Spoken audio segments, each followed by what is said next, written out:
Thank you for connecting to Mentoring Minds. My name is psychologist Harsh Pandya. In today's episode, we are going to talk about a very common disorder that has been found in kids as well as adults. We are going to talk about ADHD. We are going to talk about 6 important details which is going to help you to understand ADHD better. First, what is ADHD? ADHD stands for Attention Deficit Hyperactive Disorder. An individual going through ADHD would certainly react in 3 different patterns. Pattern 1, impulsive behavior, which means you will see a sudden impulsive reaction from a person going through ADHD.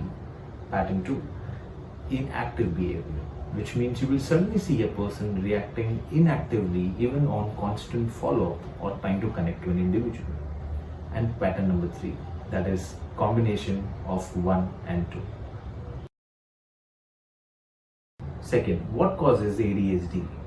ADHD is caused due to low levels of neurotransmitters, transmitting neurons from prefrontal cortex to basal ganglia, where prefrontal cortex is responsible for your thoughts, actions and emotions, and basal ganglia is responsible for your body movement, posture and speech.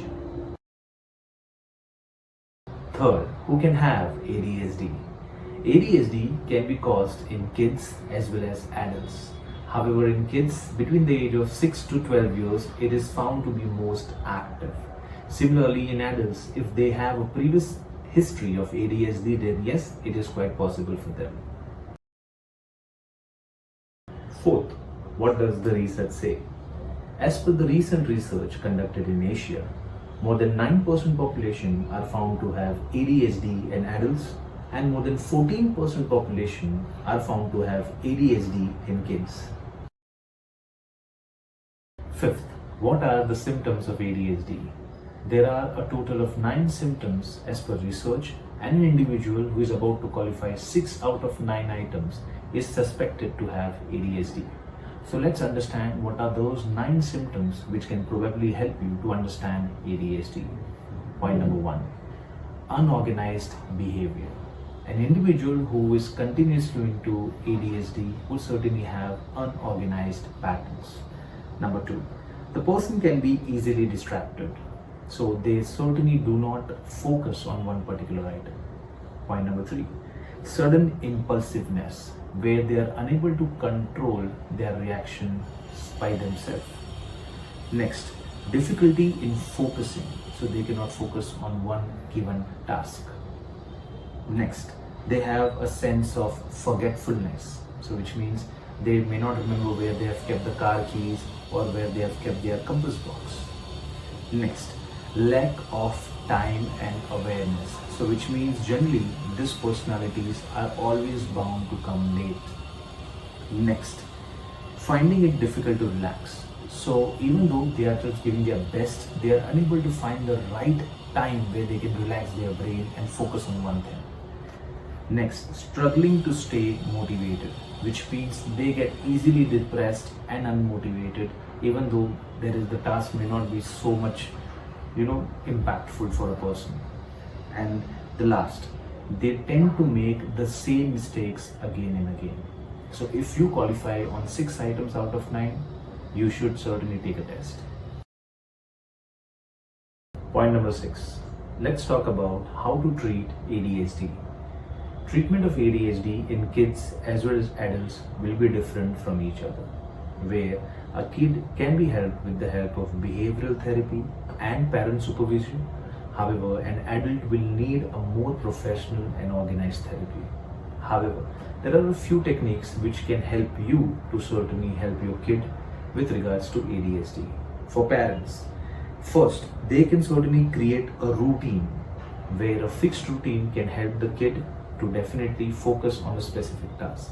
Point number 2, help them to manage distractions. So whenever you are doing an activity and the kid is certainly being distracted or not interested, try to look at what is that one thing that can interest your kid. Point number 3, limit the choices and try to be more specific with the child, which means whenever you are giving them options, try to make them options or make them help to select only from the limited choices. The next point, Use goals and praise for rewards. So which means if you have decided a goal for the child, always reward them whenever they complete that particular goal. Next, create an effective discipline plan which can certainly help them to continue with a healthy lifestyle. Let's talk about adults. For adults, certainly this can also be a sense of a treatment for them where they can certainly create a time management plan. Nowadays, as we have daily routines in different metro cities, so time management plan can certainly help them. Now, how to make a time management plan, that is something which we'll look into one more video. For just a brief, create a task list which can help you to understand which is the task which requires more priority and which task can be done or can be completed later. The next, then you need to make sure is about classifying your immediate activities. So as I said, classify your task about which is very important and which can be done later. The next is increase your self-esteem. We'll certainly be making one more video which can help you to increase your self-esteem. To make it very simple, do not compare yourself. You would certainly be different from the another individual. The next, whenever you feel that you're not getting the right thoughts, try to think about the activities that you're very good at. Try to think about the activities which you have done, which you have achieved in your life, which can certainly help you to create a sense of positivity around you. And the last, try to ensure not to focus on something that you don't like. If you feel you just want to relax for a day, take a break, relax, and again come back. Let's talk about a bonus tip. Did you know dopamine can certainly help an individual to boost a sense of positivity because it is known as a happy hormone. To find out more, please watch the next video.